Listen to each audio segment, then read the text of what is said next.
Welcome to cyber Urdu और हम सीख रहे हैं माइक्रोसॉफ्ट एक्सेल। आज की इस वीडियो में हम समझेंगे माइक्रोसॉफ्ट एक्सेल में टेबल के यूज़ को। टेबल के लिए हमने पिछली वीडियो में देखा था कि हम फॉर्मेट एज अ टेबल यहाँ से चूज़ कर सकते हैं। उस वक्त हमने इस चीज़ को छोड़ दिया था, स्किप कर दिया था कि जब हम टेबल पर अलग से वीडियो बनाएंगे तो उस वक्त हम टेबल को अच्छे से समझेंगे। अभी हमने होम टैब को तकरीबन मुकम्मल कर लिया है और इसके तमाम टूल को अच्छे से समझ लिया है। अब हम इंसर्ट के ऑप्शन में जाते हैं और इंसर्ट के टैब में देखेंगे कि क्या क्या चीज़ें ऐसी हैं जिन्हें हम समझ सकते हैं और कुछ चीज़ें ऐसी हैं जो एडवांस एक्सेल से रिलेटेड हैं, उन्हें हम आगे की वीडियोस में समझेंगे। तो यहाँ पर इंसर्ट के टेबल के अंदर हमें नज़र आता है एक टेबल का ऑप्शन। अगर हम इस पर क्लिक करते हैं तो ये ऑटोमेटिकली हमारे डेटा को फाइंड कर लेता है, लेकिन हम दूसरे तरीके से भी अपने डेटा को फाइंड करा सकते हैं या अपनी मर्ज़ी से रेंज भी बता सकते हैं सिलेक्शन के थ्रू। यानी कि मैंने जहाँ तक सिलेक्शन करनी है वहाँ तक मैंने अपने डेटा को सिलेक्ट कर लिया और फिर टेबल के बटन पर क्लिक कर दिया तो ये ऑटोमेटिकली इसने डिडक्ट किया था पहले। अभी फ़र्क ये है कि हमने सिलेक्शन बताई है और उसने उस सिलेक्शन को, उस रेंज को डिडक्ट कर लिया है। यहाँ पर हमें एक चेक बॉक्स नज़र आ रहा है जिसमें है माय टेबल हैज़ हेडर्स। तो अगर हम इसे एज इट इज़ रहने देते हैं तो क्या होता है, ओके पे क्लिक करेंगे तो ये इस पर हेडर्स अप्लाई कर दिए। जो हमारी हेडिंग थी उसके ऊपर इसने फ़िल्टर्स अप्लाई कर दिए हैं और उसे हेडर कंसीडर कर लिया है।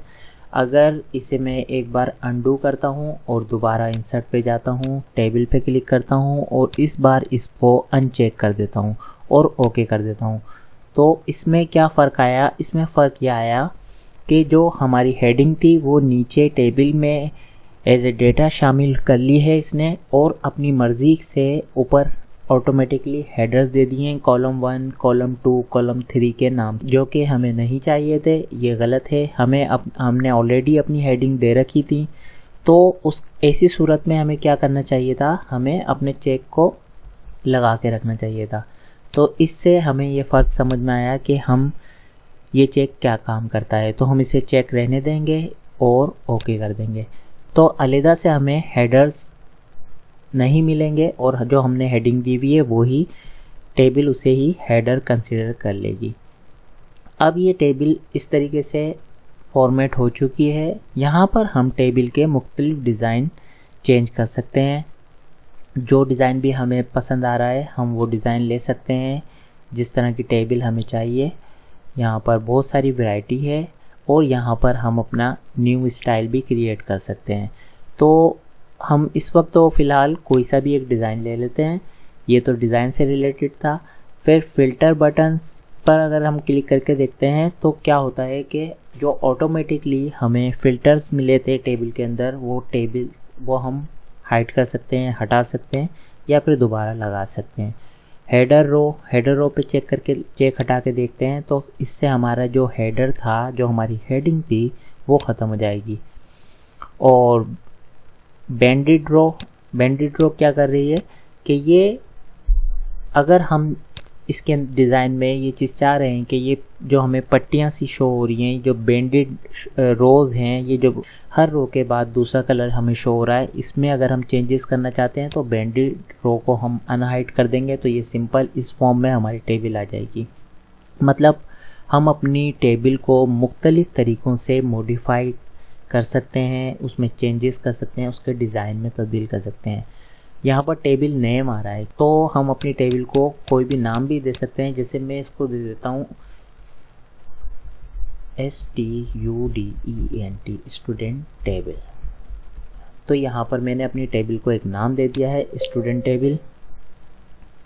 अच्छा, यहाँ पर एक एरर आया है कि हम इसमें स्पेस नहीं दे सकते, तो हम यहाँ पर इसको इस तरीके से कर सकते हैं STUDENT _TABLE टेबल।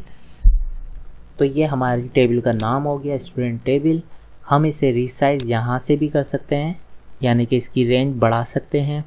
किस तरीके से बढ़ा सकते हैं, इस पर क्लिक करेंगे और इसकी रेंज को अगर इस तरीके से बढ़ाएंगे तो इस तरीके से हम ओके कर देंगे तो ये हमारी टेबल की रेंज बढ़ जाएगी। ओके कर देंगे तो ये टेबल हमारी यहाँ तक आ जाएगी।